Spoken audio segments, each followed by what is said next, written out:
नमस्कार दोस्तों, मैं हूं संदीप सिन्हा और आज हम बात करेंगे एक और ऐतिहासिक आंदोलन के बारे में, द सिविल डिसोबीडिएंट मूवमेंट, जिसे महात्मा गांधी ने 1930 में शुरू किया था। This movement was not just about protest, it was about breaking unjust laws peacefully and demanding complete independence, पूर्ण स्वराज। ब्रिटिश सरकार ने जब सीमेन कमीशन भेजा और उसमें कोई भी इंडियन रिप्रेजेंटेटिव नहीं था, तब पूरे देश में विरोध हुआ। साथ ही 1929 के लाहौर कांग्रेस सेशन में भारत ने पहली बार कंप्लीट इंडिपेंडेंस, पूर्ण स्वतंत्रता की मांग की। जब अंग्रेजों ने कोई सकारात्मक जवाब नहीं दिया, तब गांधी जी ने सिविल डिसोबीडिएंट की घोषणा की, यानी ब्रिटिश रूल के अन्यायपूर्ण कानूनों को शांतिपूर्वक तोड़ना।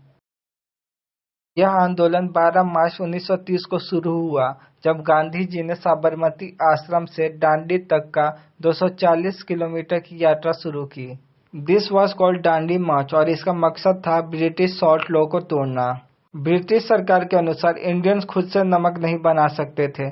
गांधी जी ने समुद्र से नमक बनाकर इस कानून का उल्लंघन किया। This symbolic act inspired the entire nation to rise up. Civil disobedient का मतलब है ब्रिटिश सरकार के ऐसे कानूनों को जानबूझकर तोड़ना जो अनजस्ट हो, लेकिन बिना हिंसा के। लोगों ने सॉल्ट लॉ तोड़े, विदेशी कपड़ों और सामान का बाइकआउट किया, सरकारी टैक्स देना बंद किया और कोर्ट का बहिष्कार किया। Gandhi ji called it satyagraha in action, यानी सत्य के लिए अहिंसक संघर्ष।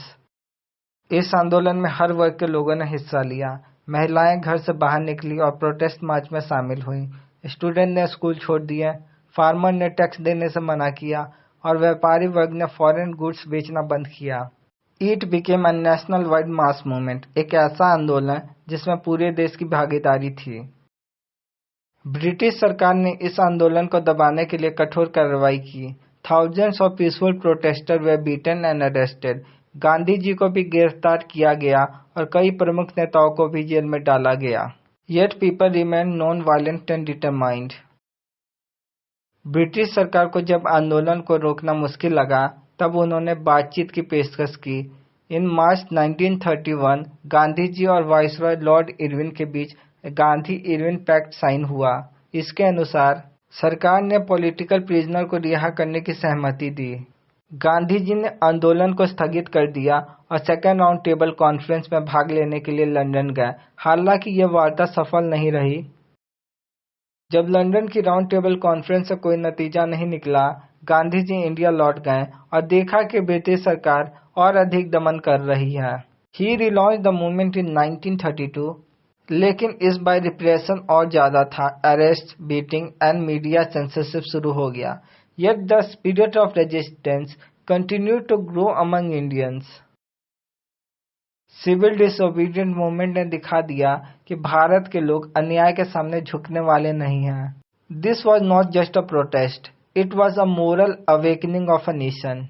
लोगों को यकीन हो गया कि एकता, सत्य और अहिंसा के साथ आजादी संभव है। यही आंदोलन आगे चलकर भारत की आजादी के लिए प्रेरणा बना और अंग्रेजों को यह समझ आ गया कि भारतीय अब चुप बैठने वाले नहीं हैं। इस आंदोलन ने आजादी की लड़ाई को एक नई दिशा दी और यह साबित कर दिया कि जनता की शक्ति किसी भी शासन से बड़ी होती है। अगर आपको यह जानकारी पसंद आई हो तो वीडियो को लाइक करें, कमेंट करें और शेयर जरूर करें। और हाँ, चैनल को सब्सक्राइब करना मत भूलिए, ताकि आप ऐसे ही और इतिहास के इंटरेस्टिंग और सिंप्लीफाइड लेसन्स मिस ना करें।